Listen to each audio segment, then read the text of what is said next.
దైవజనులు అంతర్జాతీయ ప్రసంగికులైనటువంటి రవీంద్రబాబు గారికి సమయాన్ని అప్పగిస్తున్నాం.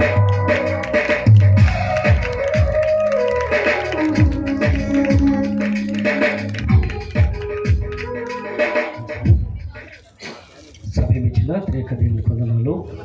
ప్రేమతో మరొకసారి మీ మధ్యకు ఆహ్వానించిన స్థానిక గురుమండల అధ్యక్షులు రెవరెండ్ వరప్రసాద్ గారికి, వారి కుటుంబానికి, వేసినటువంటి సుదర్శన్ గారు వారికి, వేసినటువంటి సేవకులైనటువంటి అభిషేకులు పూరించే ప్రతి ఒక్కరికి, పెద్దలకు, విశ్వాసమైనటువంటి వారికి, ఆర్కెస్ట్రా సౌండ్ సిస్టమ్ ఇచ్చినటువంటి సోదరులకి, మీ అందరికీ కూడా మన ప్రభుని యేసుక్రీస్తు నామములో శుభాలు, వందనాలు తెలియజేసుకుంటున్నాను.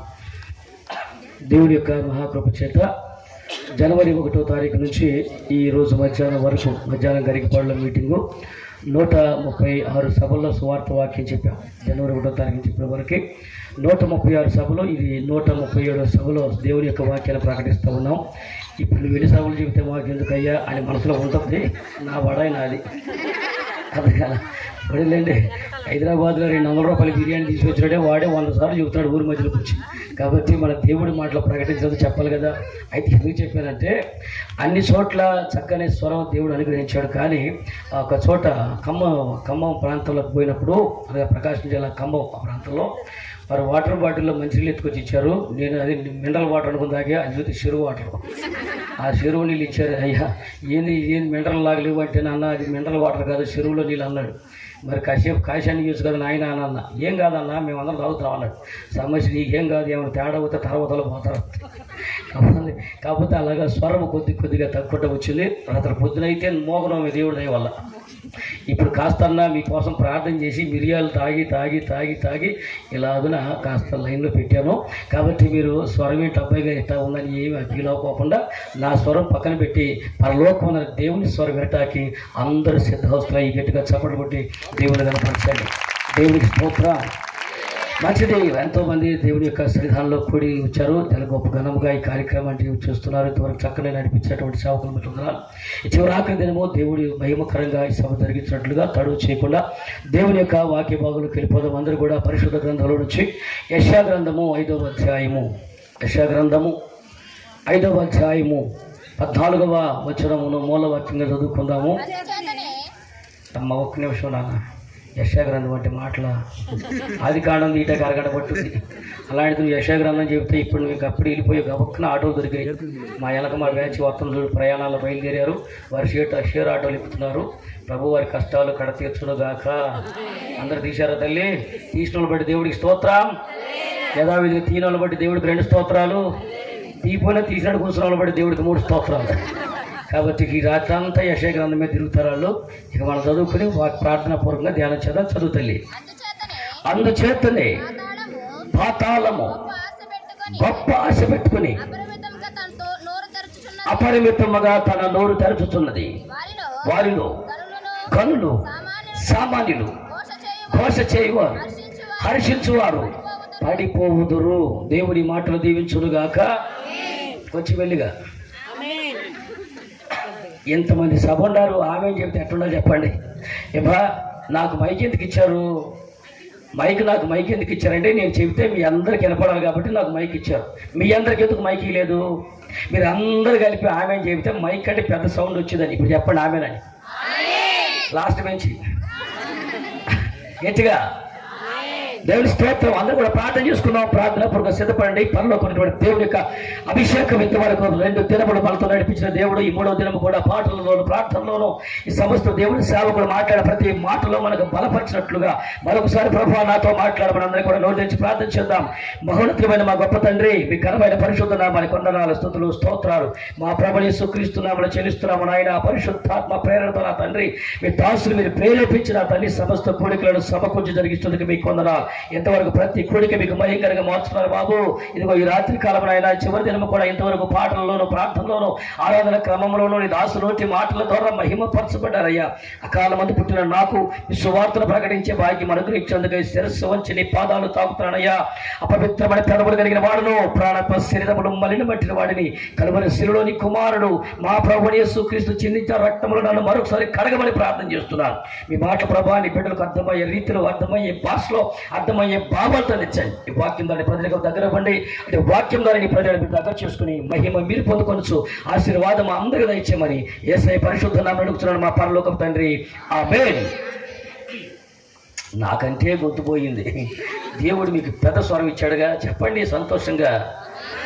పెద్ద దేవుడిచ్చేటువంటి ఈ స్వరము, ఈ దేహము, సమస్త దేహము దేవుని మహిమ కొరకే. అర్థమైందండి? నీ సమస్త దేహము దేవునికి వాళ్ళని అనుగ్రహించబడి నీలో ఉన్న పరిశుద్ధాత్మకు ఆలయం అని మీరు ఎరుగురా అన్నారు. కాబట్టి ఈ దేహంలో ప్రతి అవయవాన్ని దేవుని ఆలయంగానే మార్చాలి. కాబట్టి నీకు ఇచ్చినటువంటి దేహము మొదట నీకు వాడుకోవాలి, రెండవది దేవుని మహిమార్థమై వాడుకోవాలి. మంచిది. చదవనటువంటి వాక్య భాగం నుంచి కొన్ని ఆత్మీయ పాఠాలు చదవండి. యెషయా గ్రంథం 5వ అధ్యాయం 14వ వచనం. అందుచేతనే పాతాళము గొప్ప ఆశ పెట్టుకుని అపరిమితముగా తన నోరు తెరచుచున్నది. వారిలో కనులు, సామాన్యులు, ఘోష చేయువారు, హర్షించువారు పడిపోవుదురు. మీ తలలో పైకెత్తుకునడి. నేను ఇక్కడ పాతాళములకు వచ్చి ఈ రాత్రి కొన్ని విషయాలు మాట్లాడటానికి ప్రయత్నం చేస్తా. ఎంతమందికి పాతాళానికి వెళ్ళిన కోరికని చెప్పండి. నేను పాతాళానికి వెళ్తాను, భలే ఉంటుంది అన్న కూడా చెయ్యొస్తానన్నా. ఇక నా చెయ్యి ఒకటే కనపడిందేమో, ఈ నువ్వు పోతే నువ్వేమో అన్నట్టు చూశారు. ఏంటి మీరు ఎవరు రారండి? మీకు ఎవరికి పాతాళానికి వెళ్ళలేదా? చెప్పండి. మీకు ఎవరికి పాతాళానికి వెళ్ళని కోరిక లేదు. కానీ ఇక్కడ మాత్రం వాక్యం ఏంటంటే పాతాళము గొప్ప ఆశ పెట్టుకున్నట్టండి. తల్లి పాతాళము గొప్ప ఆశ పెట్టుకుని అపరిమితమైన నోరు తెలిసింది. అన్లిమిటెడ్. మనం అంతా తెలుసండి. అరే ఆ నోరు ఇవ్వకని అంటారు. ఎందుకని? మొహం కడగదా? నోట్లో ఇవ్వకనంటే కొన్ని ఇంగ్లీష్ మాట్లాడమాట. కొంతమంది మాట్లాడతారండి అన్ని ఇంగ్లీషే, తెలుగు రాదు అసలు. తెల్లవారుజాములు ఎగితే కోళ్ళు నిక్తే కానీ మొదలు పెడతారు. ఏమండి? కోళ్ళు కాల్చి పడుకునేంత వరకు ప్రతి ఒక్కరు అన్ని ఇంగ్లీష్లో తిడతారు. అమ్మా, లోకంలో ఎవరైనా మనిషిని చంపాలంటే కత్తులు, కరాటాలు, చాకులు, పరాటాలతో చంపుతారు. కానీ క్రైస్తవ లోకంలో మనిషిని ఎవరైనా చంపాలంటే మాటలతో చంపేస్తారు. కొంతమంది మాటలు ఉంటాయండి, కత్తులాంటి మాటలు మాట్లాడతారు. వాళ్ళు మాట్లాడితే సావాలనిపించుంది. మరి ఎక్కడ నేర్చుకుని ఎక్కడ నూరు కొత్తగా తెలియదు. కానీ అలాంటి మాటలు అయితే ఈ లోకంలో ఉన్నటువంటి ఆ మాటలాంటి అయ్యన్న కాసేపు పడునొచ్చు. కానీ అపరిమితమైనటువంటి నోరు తెచ్చుందండి. ఈ నోటు ఎప్పుడు పడబాకండి. ఏ నోరు తెలుసండి? అక్కడ పాతాళము అపరిమితముగా తన నోరు తెరుచుతున్నది అన్నారు. పైగా అక్కడ రాసి ఉంది పాపాలము ఆశ పెట్టుకుందంట. ఎవరి మీద? ఇప్పుడు నేను మిమ్మల్ని అడిగితే మీరు ఎవరైనా పాతాళానికి వెళ్తారా అని ఆశపడుతున్నారంటే మాకు ఎవరికి ఆశ లేదండి అని అన్నారు. మీకు ఎవరికి పాతాళానికి ఆశ లేకపోయినా పాతాళానికి మాత్రం మన మీద ఆశ ఉందండి. ఎవరు మీకు? అక్కడ రాసి ఉంది, మీరు చదవండి. అందుచేతనే పాతాళము గొప్ప ఆశ పెట్టుకుని అపరిమితముగా తన నోరు తెరుచుచున్నది అని అన్నారు. ఇప్పుడు చెప్పండి. పాతాళము అపరిమితముగా నోరు తెరుస్తుందంట. దేనికోసం? ఆశపడి మరి నోరు తెరుస్తా ఉందంటాడు. ఇప్పుడు ఆ పాతాళానికి నేను మిమ్మల్ని అడిగితే ఏమన్నారంటే మేము ఎవరు మీ పాతాళానికి వెళ్ళవండి, మాకు అసలు ఇష్టం లేదన్నారు. కానీ పాతాళానికి ఎవరెవరు వెళ్తారో ప్రభు వాక్యంలో రాయబడి ఉందండి. ఇప్పుడు చదవనటువంటి వాక్యాన్ని బట్టి ఎవరెవరు పాతాళానికి వెళ్తారో, ఎవరెవరు పాతాళం ఆశలు తీరుస్తారో నేను చెప్పను. కానీ దేవుడి యొక్క వాక్యంలో అక్కడ ఒక లిస్ట్ ఒకటి ఇచ్చారండి. ఎవరెవరైతే పాతాళానికి పోతారో, ఎవరి మీద పాతాళం ఆశ పెట్టుకుందో అక్కడ లిస్ట్ ఉంది. ఆ లిస్టు వరుసనే చదవండి. నేను టకాటకా చెప్తాను, మీరు శాఖ మీరు దమ్ముకుని మర్చిపోదురు. కానీ వారిలో సరేనా? నెంబర్ 1 స్టార్ట్ చదవండి. వారిలో కనులు, సామాన్యులు, ఘోష చేయువారు, హర్షించువారు పడిపోవుదురు. ఎన్ని బ్యాచ్లు అండి? ఎన్ని బ్యాచ్లు ఉన్నాయి? ఎవరెవరు పాతానికి వెళ్తారంటే, 1 కళ్ళటువంటి వారు పాతానికి పోతారు. నెంబర్ 2 సామాన్యులు పాతానికి పోతారు. నెంబర్ 3 ఘోష చేయవారు పాతానికి పోతారు. నెంబర్ 4 హర్షించేవారు. ఈ 4 బ్యాచ్లు వచ్చి మొట్టమొదటిగా వివరిస్తాను. 2వ పాఠం తర్వాత చెప్తా. ఈ 4 బ్యాచ్ల్లో మనం ఏమైనా ఉందా చూద్దాం. ఈ రాత్రి ఈ 4 రకాల బ్యాచ్ల్లో మీరున్నా, ఈ 4 బ్యాచ్లు నేనున్నా. ఏది మీకు ఎంత వాక్యం చెప్పినా నేను ఎడకపోతాను తెలుసండి. ఈ 4 బ్యాచ్ల్లో ఉన్నామంటే మాత్రం నువ్వైనా నేను భేదం లేదు, అందరూ పాతాలకే పోతాం. ఈ పాతాళం యొక్క ఆశలు తీర్చుతాయమంటే 4 రకాలు చెప్పాడు దేవుడు. ఈ 4 రకాల మొదటి వారు కరుణైనటువంటి వారు. ఎలాంటి వారు? కరుణైనటువంటి వారు అందరూ కూడా పాతాళానికే పోతాడు వాక్యం చెప్తుందండి. తల్లి, చెల్లి, అక్క వినండి. ఈ లోకంలో కరుణని ఎవరంటారు చెప్పండి? మీ దృష్టిలో కరుణైనటువంటి వారు ఎవరు ఉంటారు? దగ్గరలో ఉన్నది చెప్పండి, దూరంలో ఉన్నది వినపడదు. కాబట్టి మన దృష్టిలో కరుణైనటువంటి వారు ఎవరండి? అరిగిపోయిన చెప్పులు, సిరిగిపోయిన సొక్కలు, సింపులు చుట్టూ శివుడు ముక్కేసుకుని అక్కడ కూర్చుంటే మహాకరుడు అండి ఈడు అంటారండి. చెప్పండి, ఎవరు నాటువంటి కరుడు అంటారా? మన దృష్టిలో కరుడంటే ఎవరు? మంచి సౌండ్ పార్టీ. ఈ సౌండ్ పార్టీ కాదు. బాగా డబ్బు సంపాదించేటువంటి వాడు, ఈ లోకంలో బాగా ధనం ఉన్నటువంటి వాడు, ఐశ్వర్యవంతుడు, అండబలం, కండబలం, గుండె బలం, ధనబలం, రాజకీయ బలం ఉన్నవాళ్ళని వాళ్ళు కరుడు అంటారు. అంటే ఈ లోకంలో బాగా చదువుకున్నటువంటి వాడు కానీ, బాగా ఉన్నత విద్యను అభ్యసించిన వాడు కానీ, బాగా ధనం సంపాదించిన వాడు కానీ మనుషుల దృష్టిలో అతను కరుడు. అయితే వాక్యం ఏం చెబుతుందంటే, ఈ లోకమైనటువంటి సంపద, ధనధాన్యాలు, భోగభాగ్యాలు నీకు ఎన్ని ఉన్నా అవేవి నిన్ను పాతాళానికి పోకుండా ఆపలేవు. నీ లోకంలో గరుడని పేరు పెట్టే ప్రతి ఒక్కడూ పాతాళానికి పోతున్న వాక్యం చెప్తుంది. మీ అందరికీ కూడా ఒక స్టోరీ తెలుసండి. ధనవంతుడు లాజరు, ఎంతమంది గుర్తున్నారు? మిగిలిన మర్చిపోయారు దేవుడి దయ వల్ల. ధనవంతుడు లాజరు గుర్తున్నారు కదండి. రైట్, చెప్పండి. ఇప్పుడు ధనవంతుడు ఎక్కడున్నాడు? పాతాళంలో ఉన్నాడు. మన లాజరు ఎక్కడున్నాడు? అబ్రహాము ఆడుకుని కూర్చున్నాడు. తల్లి బాగా వినండి, యేసుక్రీస్తు ప్రభువారి యొక్క మరణ పునరుద్ధానం జరిగేంత వరకు పాతాళము, పరదేశి, భూమి కింద భాగంలో రెండు ఎదురెదురుగానే ఉన్నాయి. యేసు ప్రభు పునరుద్ధానం అయినప్పుడు చెరలు చెరగా అనగా నీతిమంతుల చెరలు చెరగా కొనుక్కుని ఆ పరదేశం యొక్క స్థానమును మధ్యాకాశానికి మార్చి అక్కడి నుంచి యేసు ప్రభు పరలోకానికి వెళ్ళారు. కానీ పాతాళం మాత్రం ఎక్కడ ఉందో మొదటి నుంచి భూమి అడుగు భాగమున పాతాళం అక్కడే ఉంది. అయితే యేసు ప్రభు చెప్పే సమయానికి పరదేశం పాతాళం కింద ఉంది. అప్పుడు అన్నాడు, పాతాళటువంటి ధనవంతుడు అబ్రహాం ఆయన ఆడుకున్నటువంటి లాజరును చూసి, తండ్రి అబ్రహామా అన్నాడు. ఏంట్రా అన్నాడు. ఆ లాజరు కూడా ఏంటో ఆడు కూర్చున్నాడు. నేనేమో ఆస్తులు అంతస్తులు సంపాదించి బోర్డు తిన్నాను, బోర్డు డబ్బులు ఉన్నాయి, నాకు బాగా చదువు ఉంది, ఉద్యోగాలు, వ్యాపారాలు ఉన్నాయి. నేను చూస్తేనే యాత్ర పడుతున్నాడు, అడుక్కు తినేవాడు మా పంపెదురుగా ఉండి ఎన్నిసార్లు షియాట్లు కొట్టినాడు ఒకన. ఆడు చూస్తేనేమో ఇప్పుడు ఆడు కూర్చున్నాడు. నా బతుక వేడైపోయిందంటే మరి అట్టా కొడతారు. అయ్యా పని చేయి, నా బతికేట్టు నాశనం అయిపోయింది. మా తమ్ముళ్ళు ఉన్నారు కింద, ఆడు కూడా నాకంటే దరిద్రులాడు. నేనే ఊళ్ళో దుర్మార్గులు అనుకుంటే వాడు నాకంటే దరిద్రులాడు. కాబట్టి నువ్వేం చేస్తావంటే ఆ లాజరుని పంపించి వాళ్ళని ఇక్కడ రాకుండా చెయ్యి. ఎందుకంటే నేను పడే యాతన నా తమ్ముడు పడకూడదని వాళ్ళకి చెప్పమంటే, అప్పుడు తండ్రి అబ్రహాం చెప్పారు, అయ్యా పైన చెప్పడానికి ధర్మశాస్త్రం ఉంది, పైన వాళ్ళకి బోధించడానికి మోసే ఉన్నారు, అక్కడ వాళ్ళు చెప్పిన మాటలు ఏంటో ఈయనకు రారు అని చెప్పాడండి. ఇప్పుడు మీరు చెప్పండి, అతడు ధనవంతుడు అని వాక్యం రాయబడింది కదా, అంటే అతనికి ధనం ఉంది, అతనికి రక్త సంబంధమైనటువంటి సోదరులు కూడా ఉన్నారు, అతనికి ఎంత కండబలం ఉన్నా, ఎంత జనబలం ఉన్నా, ఎంత అధికారం ఉన్నా అతడు పాతానికి రాకుండా ఆపలేకపోయింది. అంటే మీరు చెప్పండి, కళ్ళటువంటి వారు అందరూ ఎడకపోతారు, పాతాలకే పోతారు. నెంబర్ 1. నెంబర్ 3 అనుకున్న అదే చెప్తారండి. అంటే నేను చెప్పేది వీళ్ళు వినరన్నమాట. నేను ఏం చెబుతున్నానో, నా స్వరం ఏం మాట్లాడుతున్నానో మీరు ఏమీ వినబాకండి. అయినా సరే, నేను ఏమంటున్నానో అది గమనించమా. వాక్యం చెప్పేటప్పుడు ఒళ్ళు దగ్గర పెట్టుకుని చెప్పాలి ఫస్ట్ నేను. ఎందుకంటే నాకు ఒక సమయం ఇస్తారు, ఆ సమయం తర్వాత ప్రోగ్రామ్స్ ఉంటాయి. అవన్నీ చెప్పేటప్పుడు ముందు వాక్యం ఎలాగో చెప్పాలో, ఎంత టైం చెప్పాలో జాగ్రత్త పడాల్సినటువంటి మొదటి బాధ్యత నేను ఉంటుంది. ఒక పాస్టర్ గారు ఉన్నారు, ఆయనకి వాక్యం మొదలు పెడతాం చేత కానీ ముగించడం చేత కాదు. వాక్యం మొదలు పెడితే గంటలుగా వెళ్ళిపోతూ ఉంటుంది, వెనక నుంచి సంఘం ఎత్తపడతా ఉంటుంది. పాదిరమ్మ గారు చెప్పారు, అయ్యా నీకు దండం పెడతా, నువ్వు వాక్యం కాస్త ఎప్పుడు మొదలు పెడతావు, ఎప్పుడు అవుతావు కదా చెప్పయ్యా, నువ్వు ఎందుకు ఎంత చెబుతూ ఉంటావు, ఏం చేయమంటావే, మొదలు పెడతాం వస్తుంది కానీ ముగింపు రావట్లేదు నాకంటే. అమ్మగారు మంచి ఐడియా ఒకటి ఇచ్చింది. ఏమి లేదండి, ఈసారి నువ్వు వాక్యం చెప్పేటప్పుడు ఏం చేస్తావంటే చాక్లెట్ ఇస్తాను, నోట్లో పెట్టుకో, ఆ చాక్లెట్ నోట్లో పెట్టు, వాక్యం చెప్పు, చాక్లెట్ అయిపోగానే ఆమెనా నమ్మది. ఇప్పుడు నీకు మంచి ఈజీగా దాని టెక్నికల్ లేదంటే, ఆహా చూడు నేనంటే ఏంటి చూపిస్తానని కరెక్ట్గా ఇక చాక్లెట్ తీసుకుని కోట్లు వేసుకున్నానండి. వాక్యం మొదలు పెట్టబట్టారు, గబక్కనే తీసుకుని చాక్లెట్ నోట్లు వేసుకుని వాక్యం మొదలు పెట్టారు. ఇంతకుముందు చాక్లెట్ లేని రోజుల్లోనే 2 గంటలు చెప్పాడు, ఇప్పుడు చాక్లెట్ వేసుకున్నా కానీ 3 గంటలే వాక్యం ఆపుతలా. ఈ చెబుతానే ఉన్నాడు, సంఘం వెనక చేత పడతానే ఉంది. చివరి ఆఖరికి వచ్చి, అయ్యా నీకు చెప్పింది ఏంటి, నువ్వు చేసేదే.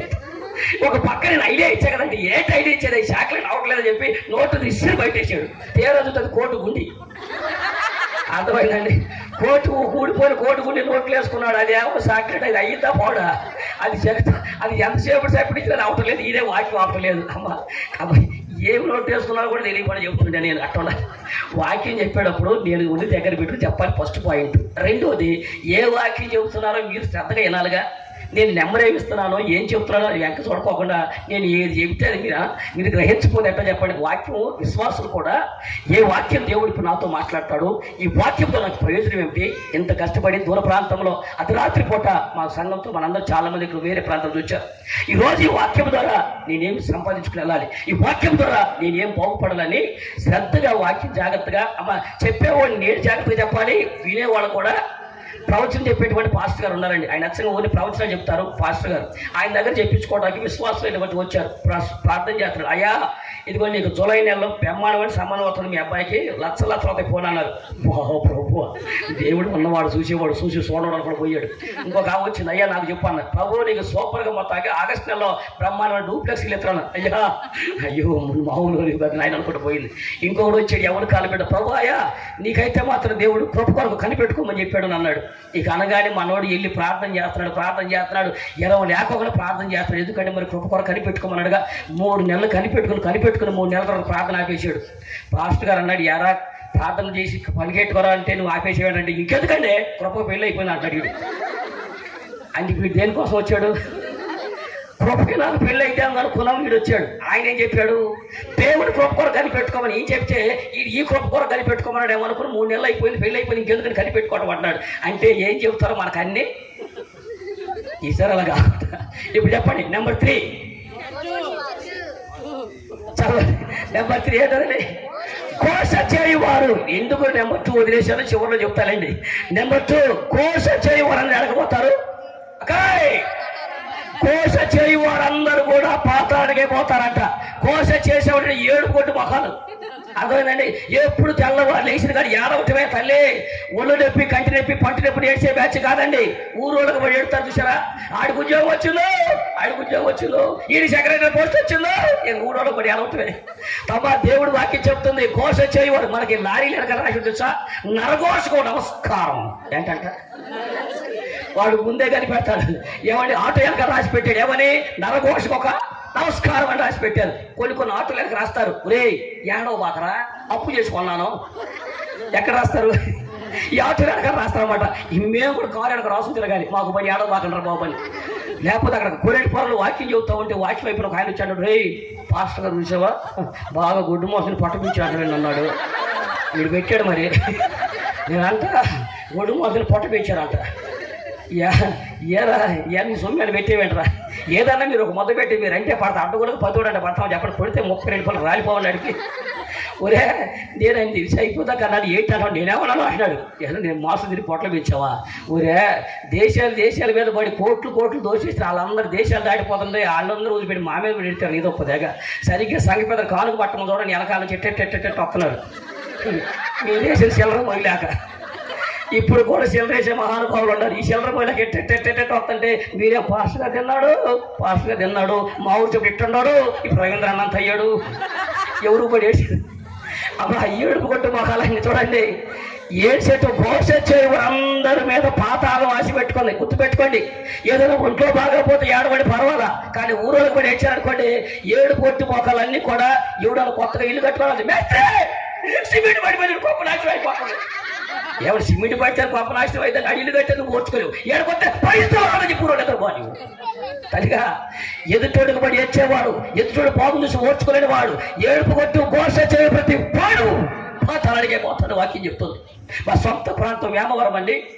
రికార్డు పెట్టేసావుగా, యూట్యూబ్లో రికార్డ్ చేసి నేను చెప్పిన వాక్యాన్ని యూట్యూబ్లో పెడుతున్నారు వీళ్ళందరూ. ఆ వాక్యం ఆ యామారం వాళ్ళు చూడటం వాళ్ళు తిట్టు కూడా తిడుతున్నారు. ఆ ఇంగ్లీష్ తెలుగు బూతులు కూడా అయిపోయి కొత్త పక్క భాషలు పెట్టి తిడుతున్నారు. ఐదాలు ఎడితే నాకు సిగ్గా శర్మ. వాళ్ళు చెప్పేది తిట్టేది నేను చెప్పేది.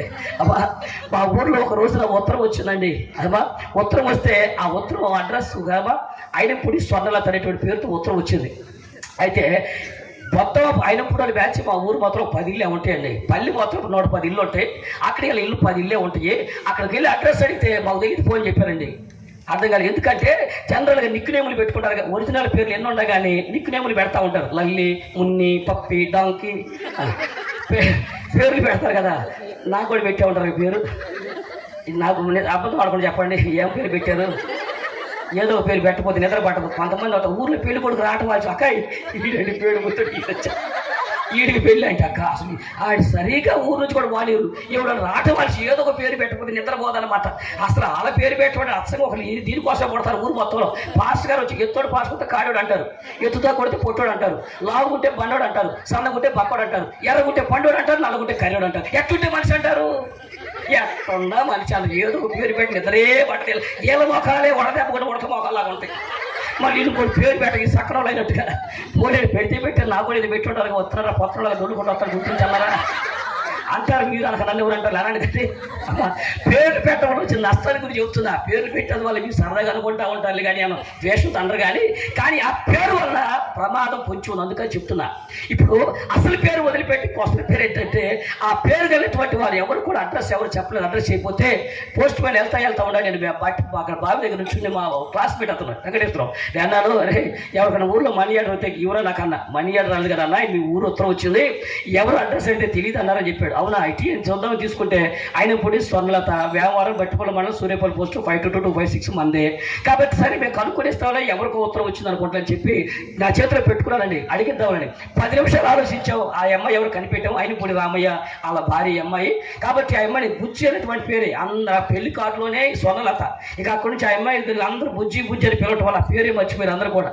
సరే ఇలా చెప్తా ఉంటే నేను ఉత్తరం చేతితో పట్టుకునండి నా వెనకతో వెనకాల ఒక ఆవిడ నెత్తి మీద మూట వేసుకుని బట్టలు కూడా కాలకపోతా రవిగా ఏమిటి ఉత్తరం అని అంది. నేను అన్నాను రామయ్య ఆవిడ అక్క అన్న ఏంటి అంటే అంది ఏం నాకేం తెలుసు పరాయి ఉత్తరం చదువుతాం మనం ఇదేదో ఎల్ఐసి ఆఫీస్ నుంచి వచ్చింది అన్న. అంటే ఎల్ఐసి కార్డుకి ఇంగ్లాండ్ లెటర్ తేడా ఉంటుంది కదండి. ఎల్ఐసి ఆఫీస్ నుంచి వచ్చింది అక్క అన్నానండి. మొత్తం తాటికి ఉద్యోగాలు వస్తున్నాయి బడాయాడికి ఉద్యోగాలు వస్తున్నాయి పనికి మాటికి ఉద్యోగాలు వస్తున్నా కూడా పోయిందండి. నేను చెప్పాను ఉద్యోగం వచ్చిందని ఉత్తరం వచ్చిందంటే ఎల్ఐసి ఉత్తరం వచ్చిందంటేనే వాడి 30 ఏళ్ళ అమ్మాయికి రాని ఉద్యోగం సంగతి అది.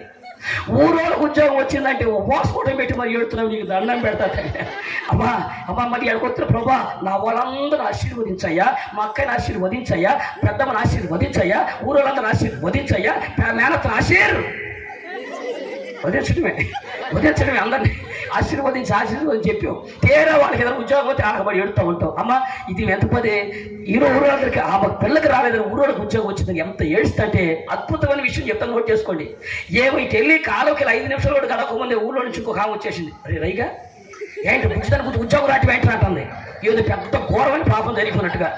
నేనంటాను ఏమని ఉత్తరం నా చేతిలో ఉంది నేను చెప్పినా వీడి కాలువకి వెళ్ళింది నీకెలా తెలిసింది ఈ విషయం అంటే పలానా అక్కయ్య చెప్పిందన్న ఇప్పుడే కాలువ పడిపోయింది ఇటు.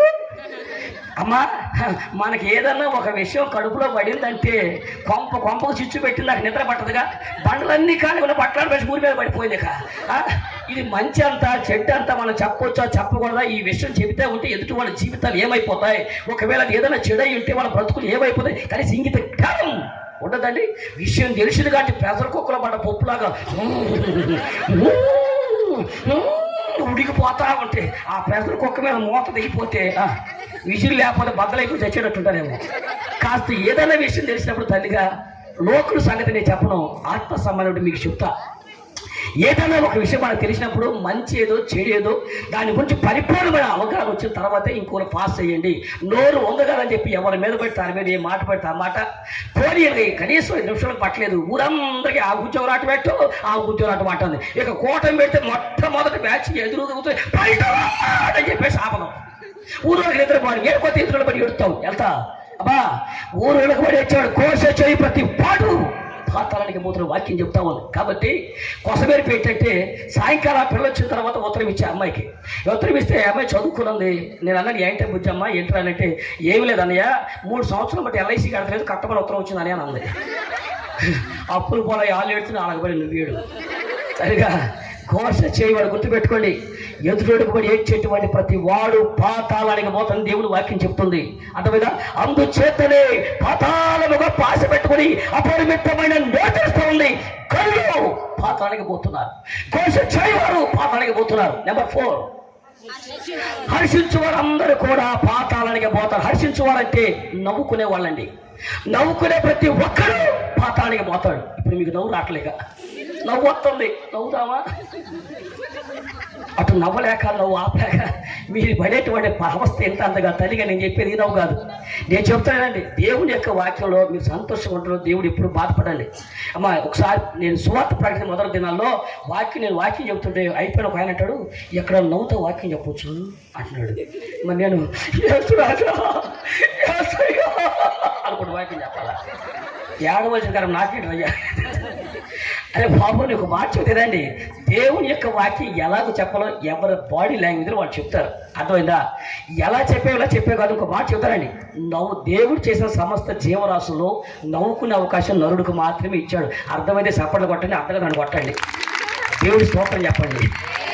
ఈ దేశం ఈ విశ్వ చరిత్రలో దేవుడు చేసిన సమస్త జీవరాశులు నవ్వనేటువంటి దేవుడు నరుడికే పెట్టాడండి. ఆకాశ పక్షులు చూడండి, ఇప్పుడు నవ్వుతాయండి. ఇప్పుడు పక్షులు మీ ఇంటికి వచ్చినప్పుడు కోకలు కానీ కాకి కానీ నవ్వుద్దండి.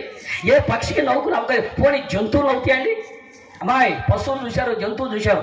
ఏ జంతువు వల్ల 4 కాళ్ళతో చరించే ఏ జంతువు వల్ల నవ్వుతాండి? పోనీ ఇప్పుడు నాకు పాలు పిసుకేటప్పుడు గీదకు చెక్కి కింద పెట్టండి, ఏం చేస్తుంది? తాంత తప్పేలా ఊరు ఒక పడతా పోయి అది ఏటి అవకాడు, మళ్ళీ ఏటి అవకాడు కాదు. ఏ జంతువుకి నవ్వు రాదు, ఏ జంతువు నవ్వులేదు. పోనీ చతుష్పాద జీవులు నవ్వలేవు, జలచరాలు నవ్వుతాయండి. జలచరాలు చేపలండి, ఇది ఎంటుని చేపలు ఎత్తారు కదా. ఎప్పుడైనా చేపలు నవ్వటం చూసారా? తోమేటప్పుడు ఏమండి? చేప నవ్వలేదు, పక్షి నవ్వలేదు, జంతువు నవ్వలేదు. నవ్వుకునే అవకాశం నరుడికి పెట్టాడు. వాళ్ళని తెచ్చండి, మరల చెప్పుతున్న వాళ్ళని తెచ్చండి. మీ సకల ప్రజలకు తెలియబడి నవ్వుకోండి, నవ్వులు పోలు కాబాకండి. అర్థమైందండి? నవ్వుకోవాలి, కానీ మన బ్రతుకు ఎదుటికి నవ్వులు పోలేటట్టుగా మన జీవితాలు ఉండకూడదు. అర్థమవుతాడు? కాబట్టి దేవుడిచ్చేటువంటి స్వచ్ఛమైన వరం నవ్వుకోవటమే. అంతెందుకండి, యేసుక్రీస్తు ప్రభు వారు పుట్టినప్పుడే హ్యాపీ బర్త్డే జరిగిన రోజునండి, క్రిస్మస్కి ఏమన్నారు? ఇదిగో ప్రజలందరికీ కలగబోవు మహా సంతోషకర సువర్తమానం నేను మీకు తెలియజేస్తున్నాను, రక్షకుడు మీ కొరకు పుట్టి ఉన్నాడు. చెప్పండి, యేసు ఎవరి జీవితాల్లో పుడితే వాళ్ళు సంతోషంగా ఉంటారు. అర్థమైంది? పాపంలో బతికే వాళ్ళకి, పాపాన్ని చురుకునే వాళ్ళకి నవ్వు రాదు, పరిశుద్ధులు నవ్వుతూనే ఉంటారు. ఇప్పుడు ఆనందంగా ఉన్నాడు, దేవుడి స్తోత్రం కలుగునుగా. కాబట్టి పాపం నుంచి విడిపించి పరిశుద్ధులుగా దేవుడు వాళ్ళు మార్చారు కాబట్టి సంతోషంగా. అయితే దేవుడికి చెప్తున్నటువంటి కోశ చేయువారు, తర్వాత హర్షించువారు అని చెప్పి నేను నవ్వుకునేటువంటి వారే. కానీ ఈయన ఏంటో తెలుసండి, ఎదుటోడు కష్టాలు ఉంటే నవ్వుతారే, ఎదుటోడు బాధలు ఉంటే నవ్వుతారే. ఎవడన్నా కష్టాలు బాధలు ఉంటే ఈ చిట్టకి తిరగట్టు మొత్తం ఉప్పులు పోలేదట్టుగా దేవుడు ఉన్నాడే. ఆలోపుడు పాలైతే నీకెందుకు కంతానని నాకు అర్థం కాదు. అమ్మ, ఊరు వాళ్ళకి అప్పుడు పాలైతే, ఊరు వాళ్ళకి రోగం వస్తే, ఊరు వాళ్ళకి కష్టం వస్తే అని చూసి నవ్వుకుంటున్నావా? నవ్వుకునే ప్రతి ఒక్కరు పాత్రానికి పోతాడు. అంటే అర్థం ఏంటంటే, ఎదుటోడి కష్టాన్ని చూసి నవ్వుకుంటాం. వాడు ఏ కష్టం వచ్చింది, ఏ బాధ వచ్చిందో అలాంటి వాడికి అండగా ఉండాల్సింది పోయి నీ పెళ్లి వాడిని చూసి నవ్వుకుంటున్నావే. నవ్వుకునేటువంటి ప్రతి ఒక్కడు హర్షించువారని మాట చెప్పింది. నవ్వుకునే ప్రతి ఒక్కడు ఎదుటోడు చూసి నవ్వుతున్నారు. అమ్మా, ఎంత బాధేస్తుంది అసలు. ఎదుటోడు కష్టాలు ఉన్నట్టు కష్టం మనగా భావించొద్దండి. నిన్ను వల్ల నీ పొరుగు వాడిని, ఈ మాట బాగా చెప్తారు, నిన్ను వల్ల నీ పొరుగు వాడిని ప్రేమించి నోరేగా ఒక మాట అనేస్తారు. కానీ నిజంగా మనసు మనకు ఉంటుందా? అమ్మా, 10th క్లాస్లో నేను తప్పాను అనుకోండి, ఎంత బాధతో నుంచొని ఉంటానో తప్పానని. కానీ వెనక నలుగురు తప్పారని తెలిసి చెప్పండి. మీ ఇమాజినేషన్ వదిలేసి చూడండి ఒకసారి. మనం ఒక్కరి మీద తప్పేవాడి బాధ, మన వెనక నలుగురు తప్పారని తెలిస్తే దేవుడు ఉన్నవాడు చూసుకుంటాయి. అసలు మన ఎకరం పంట పోయితే ఇంకా పోయినప్పుడు బాధ కంటే మన ఇళ్ళ పక్కన ఎకరాలు ఇక్కడ పోయినాయి అంటే అలా అందరూ పంట పోయినట్టుగా దేవుడు ఉన్నాడయ్యా. ఎంత నవ్వొచ్చుతో పంట పోయింది. అమ్మ, పంట పోయినప్పుడు కూడా మన పంట కానీ ఎదుటోడి పంట కూడా పోతే నీకు వచ్చే నవ్వు ఉందే.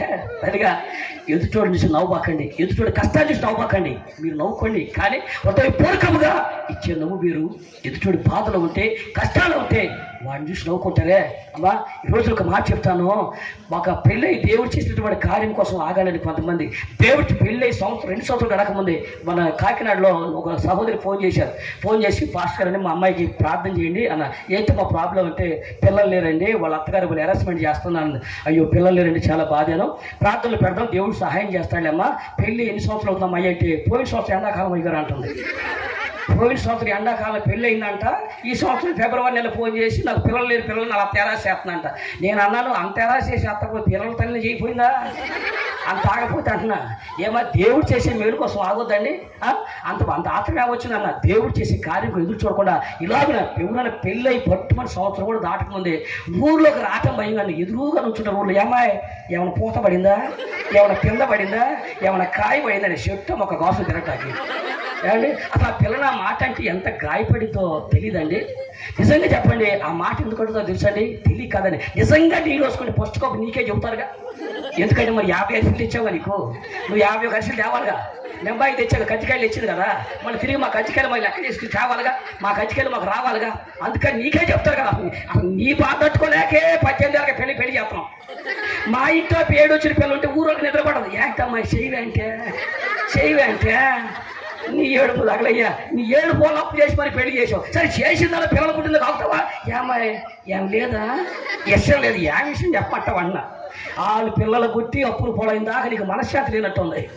అమ్మా, ఎదుటోళ్ళకి బట్టి ఏడ్చేటువంటి వారు గుర్తుపెట్టుకోండి.